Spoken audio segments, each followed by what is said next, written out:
Hello, guys. Thank you for coming to hang out with me this afternoon, especially now that the sun is out.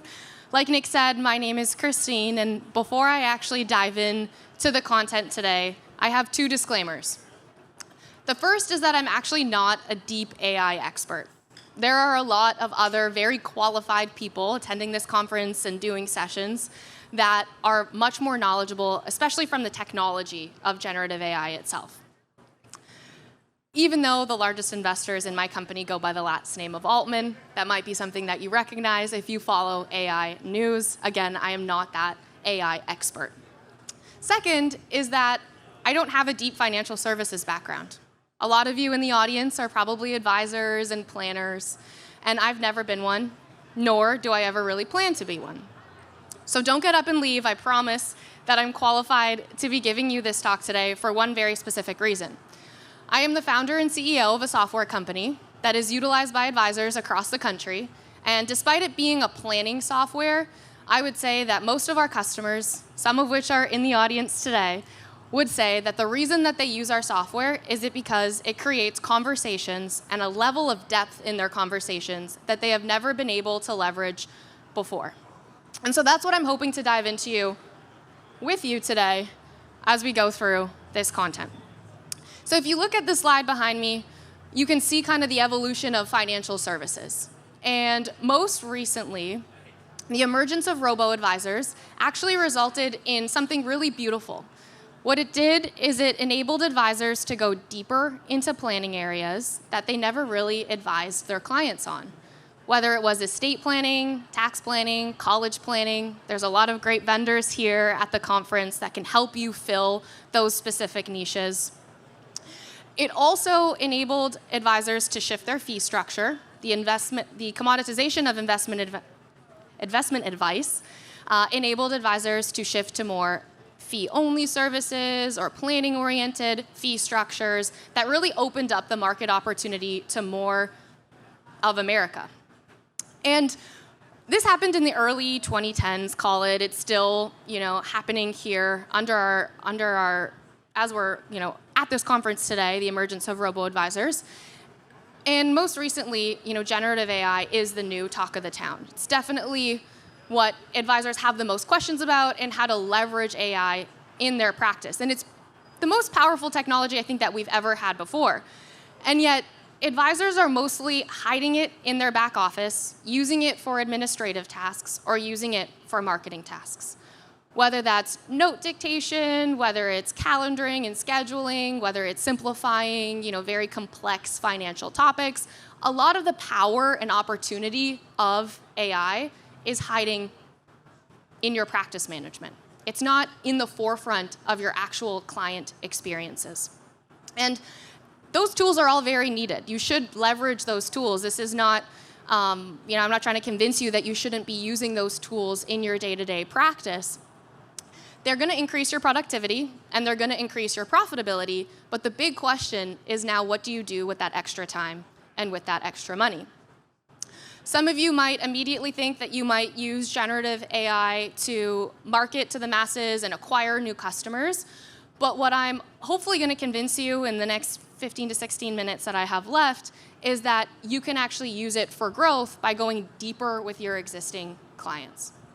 And it's going to have the same impact. It's probably going to have an even bigger impact. So I'm going to walk you through a very specific example, and I wouldn't be me if it wasn't a healthcare-related example that really is going to show you how you can leverage AI, specifically in areas where you are not the expert. So if your client comes to you with a question, for example, like this one, should I enroll in Medicare if I am still working past the age of 65? First of all, you've not done your job well if your client is coming to you with this question. Hopefully, you are the one proactively identifying this opportunity for your client, and you can use generative AI to do that. You actually don't even really need generative AI. Your CRM probably has a lot of capabilities where you can filter by age or working status or other things like that, where you are actually surfacing these conversation topics for your clients before they're coming to you with them. That being said, there are a lot of AI-generated tools, though, that you can also use to identify those opportunities for planning with your clients. Whether your client comes to you or you go to them with this question, if you're an advisor in the audience, you probably jump to the immediate response of the answer being no. If you have some Medicare knowledge, you might have said to yourself, well, they can enroll in Medicare Part A because it's free, but their employer can pick up the rest and they don't need to enroll in the rest of Medicare. While that answer is not wrong, it's not right for 100% of your clients. And this is one of the best examples of how you can now become an expert and offer personalized planning in an area that before you would have had to do a lot of research in. So if I throw that question into ChatGPT, you can use any tool that exists online. What it actually does is it doesn't give me an answer. What it does is it tells me to consider a number of different factors. The size of the employer, the coverage that's offered, the cost, if the client is retiring soon, and if the client is eligible for a premium-free Part A. What it is basically doing is it's outlining criteria. Do you remember back in school, specifically in like math classes, where you'd be asked a question on a test, and then it would say, show your work? And even if you got the answer right, but you didn't show how you got there, you actually didn't get all of the points. You can think of leveraging generative AI in the exact same way. Your clients actually want to know that you are going to this level of depth and considering their entire context, all of their situation, and really going deep with them in an area where you might not be the expert. And this is really one of the things that I want to hopefully bring to your attention, is that a lot of you probably jumped to an answer when that question went up on the screen. What generative AI actually enables you to do is enables you to reduce any bias that you have in any area of clients' finances, whether it's their investments, whether it's planning-related services, whatever it might be. I want to encourage you to use AI to reduce that bias that you might have, even if you are a deep expert in that space. Have it check your thinking, have it check your work, have it lay out all the criteria that you might need to evaluate as you're helping clients make those decisions. So if you walk two clients through this same, this same scenario, you might have one that works for a really big company, you might have one who's a small business owner. You might have one with shitty coverage, you might have one with great coverage, you might have one that has expensive coverage, one the employer covers it all, right? So now you have criteria to actually evaluate and have a conversation with your client around what is truly important to them. Again, the answer itself is not what's important. It's understanding what is important to your client.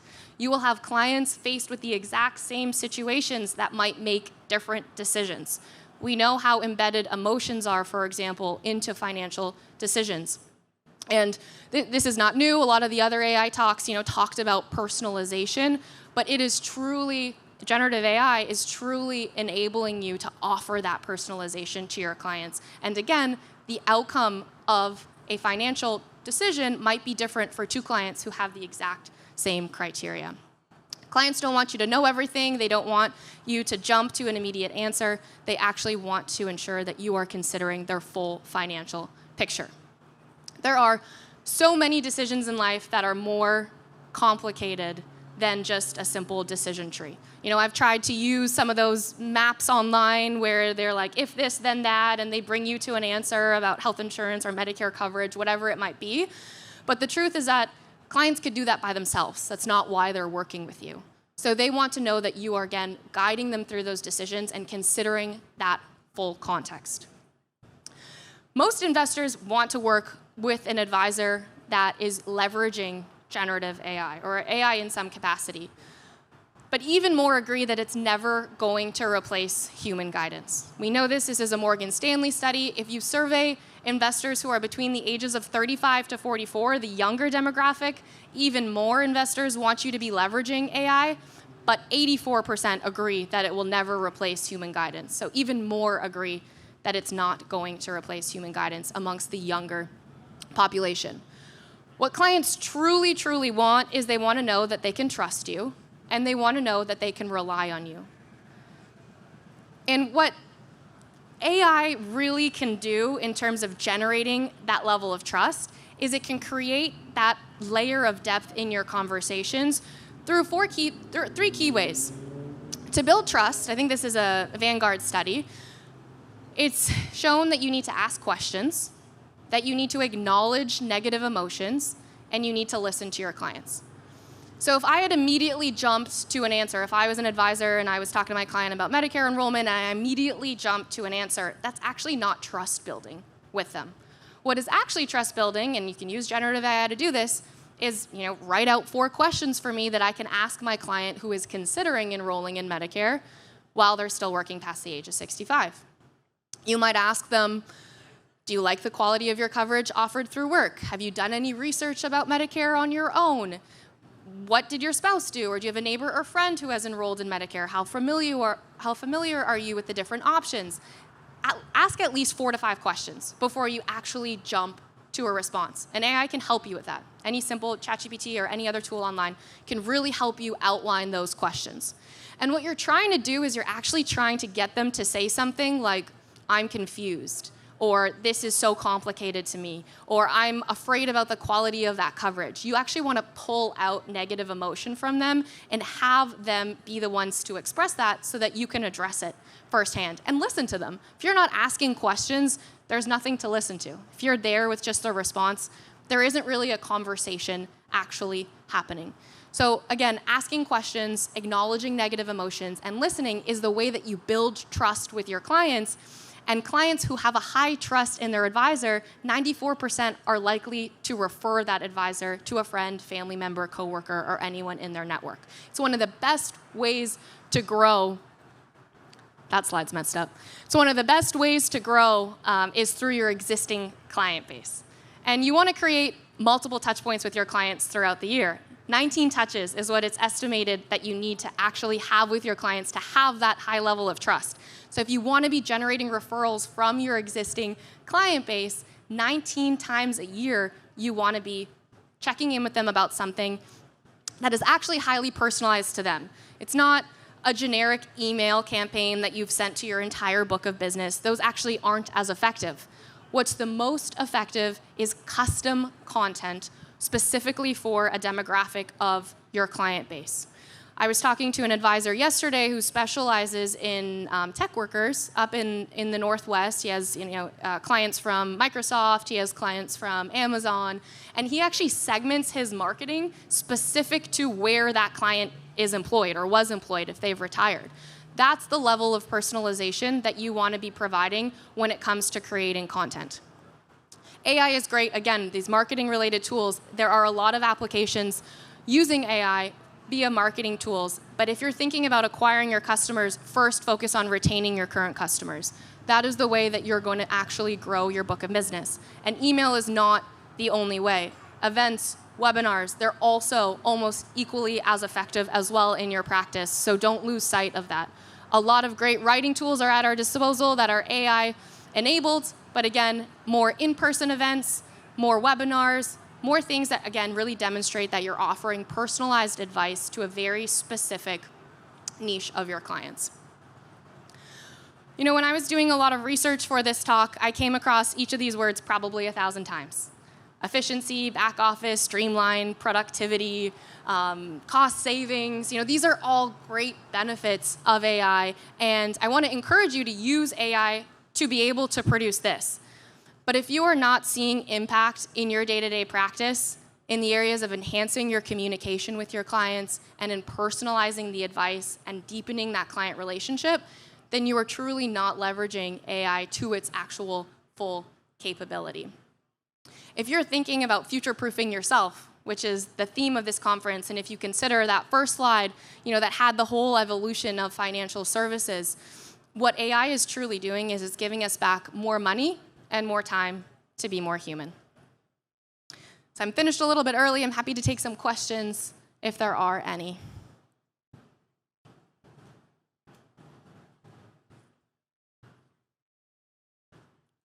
Can I do live? Go for it.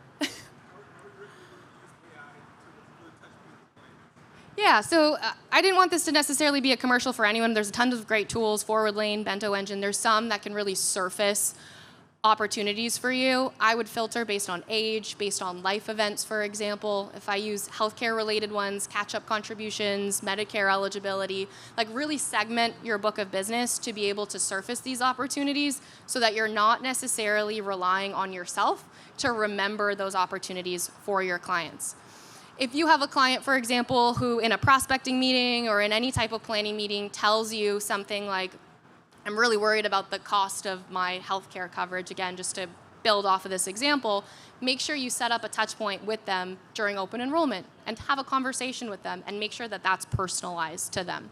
So there's a lot of tools that you can use that can surface those on your own, or you can rely kind of on your own behavioral cues to be able to build that into your practice.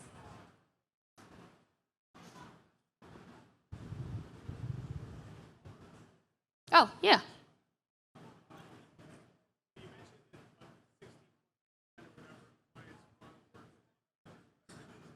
Yeah.